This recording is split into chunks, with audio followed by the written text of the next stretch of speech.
અમદાવાદ કલબુર્ગી સહિત દેશના અનેક એરપોર્ટને ફરી બોમ્બથી ઉડાવી દેવાની ધમકી. અમદાવાદ એરપોર્ટને બોમ્બથી ઉડાવી દેવાની ધમકી મળી છે. મળતી માહિતી પ્રમાણે ઈમેલ દ્વારા ફરી આ ધમકી મળતા સુરક્ષા એજન્સી સતર્ક થઈ ગઈ છે અને સઘન તપાસ હાથ ધરી છે.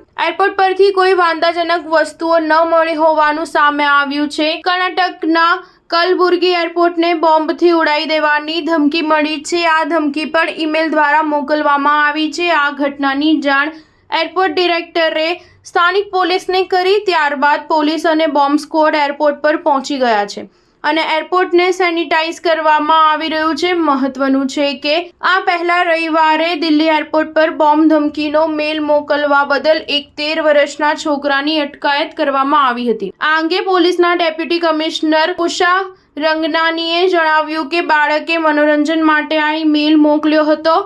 દેશભરના એક બાદ એક 50 એરપોર્ટને બોમ્બથી ઉડાવી દેવાની ધમકી મળતા અફરાતફરી સર્જાઈ હતી. સૌપ્રથમ વડોદરા, બાદમાં પટણા અને જયપુર સહિત દેશના 50 એરપોર્ટમાં બોમ્બ હોવાના ઈમેલથી સુરક્ષા એજન્સીઓ પણ એલર્ટ મોડમાં આવી ગઈ છે. સ્ટાર ન્યૂઝ 7 હંમેશા સચ્ચાઈની સાથે.